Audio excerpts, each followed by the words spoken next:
Welcome back and congratulations on completing the wildest year, I'm sure, of all of our educational careers. Hopefully you don't have any stories to top this one, but we all had a different experience, right? Some of us stayed online the entire time. A lot of us went hybrid. I'm sure some went back in person and could actually teach music. And then even some states, I'm sure, were pretty close to normal towards the end of the year.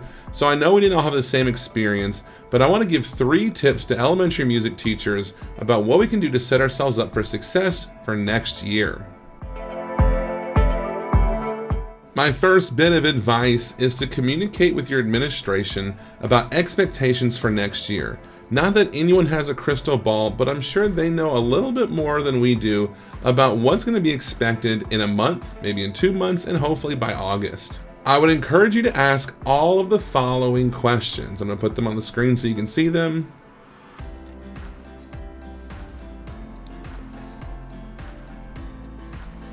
It's important to have all these questions answered so that you know what's expected of you. It's highly possible that what we prepare for won't even happen, but if by any chance it does happen, you will be the one who is ready to go, calm and rested and ready to take on the year. It's important to know if you're going to be able to play instruments. It's important to know if you're going to be able to sing. It's important to know if students are going to be wearing masks. It's important to know if you're going to be allowed in your classroom. Some of us, including myself, did not teach music inside of our classrooms. Even when I was inside my classroom, we were not really teaching music as much as like a music appreciation as opposed to like a music performance class. And the reason you need answers for step 1 is because step 2 is going to be preparing your room for those expectations. A mistake I made was I put all my wonderful instruments in the back of the room, the ukuleles, the guitars, the steel drums, the xylophones, they're all on display. And then I had a class come in and they go, wow, when do we get to touch that? And I go, no, never? Not this year. And then you see the disappointment take over their face like, well, this is a bummer. I think, man, what was I thinking? Why did I have all these incredible instruments on display knowing full well we would not be able to touch them this year? And it crossed my mind right then and there that the room has to be filled with opportunity and not lack of opportunity, right? When they come in the room, they need to be able to see things that we can interact with. So if next year everyone needs their own pair of drumsticks, we need drumsticks on display. If it's going to be lots of scarves, lots of egg shakers, we need those items on display so they can go, when do we get to use those? And you go, ooh, as soon as I'm done with the instructions, that's exactly what we're going to do. And there's excitement building. There's a lot of energy that goes from, that's the one I'm going to go for. Oh, now it's my turn to grab it. There's some excitement there. So another mistake I made is I have these wonderful stages, portable stages in my room, and I want to have them out. I love them as like alternative seating. I love them for just putting more people in the room or having tiered standing. But there's no way to be on those and socially distanced, so really they need to go away. Anything that could not be used really needs to be gone so that students don't even feel the temptation to ask of when do we get to use it. So your room gets set up in a way where everything you're allowed to use is visible. It might be bare, that's fine. We need that floor space anyway to spread these students out. My third and final tip is to truly unplug from work.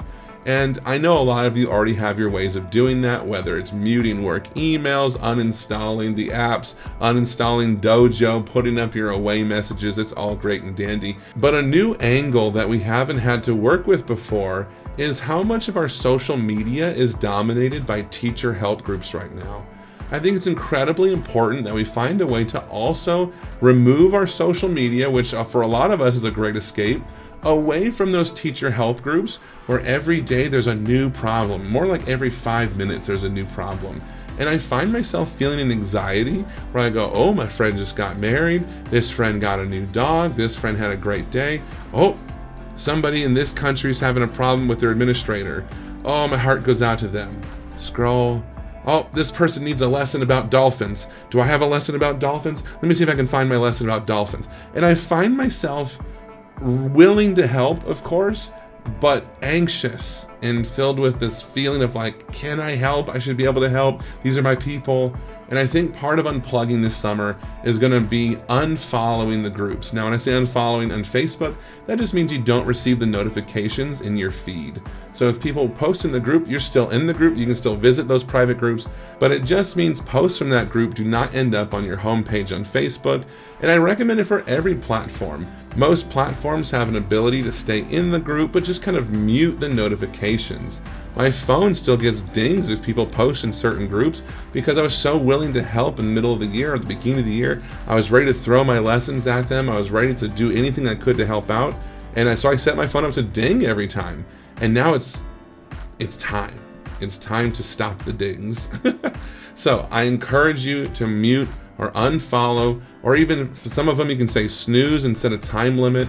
In August, by all means, I'm not saying leave the groups. I want to reiterate, I want you to stay in those groups because they've been a lifesaver for most of us. But when it comes back to August and we're all coming back, you can turn those notifications back on if you'd like. Or maybe you find the best way to be in those groups is to check it when you're emotionally ready to be involved. Those are my 3 tips to end the school year and start your summer. But I have one more thing to leave you with. I have a short poem that I want to read to you that I wrote after a day at school where I realized it was so tough to smile at students with my mask on. This poem's called, "I Used to Fix Most Things with a Smile." My smile tells the students that everything is okay. My smile tells the students their mistake will go away. I use it often because it supports them, but then it all changed in one day. I could fix most things with a smile, but then the world changed for a while. We went online to have class or came to school with a mask, but that's when I learned the power of my smile. I saw a student succeed, so I gave them a smile. They stared back blankly for a while. I realized they couldn't see my mouth, and they wondered what my stare was all about. So I held up my thumb towards that child. The thumbs up became my new reaction to show that the students were beyond my satisfaction, but it didn't convey all the things my smile can say. Still, I smiled behind my mask at them.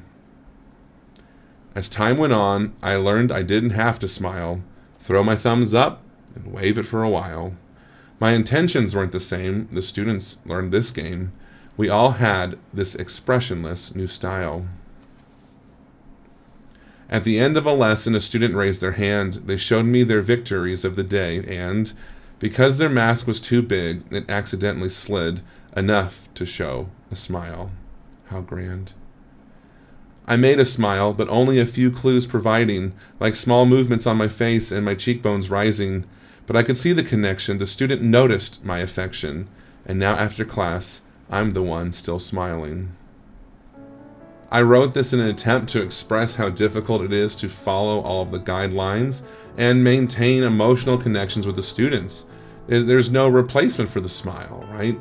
We would smile to say good job, would smile to say, hey, it's okay, would smile to say, yes, you're doing the right thing, or you went above and beyond.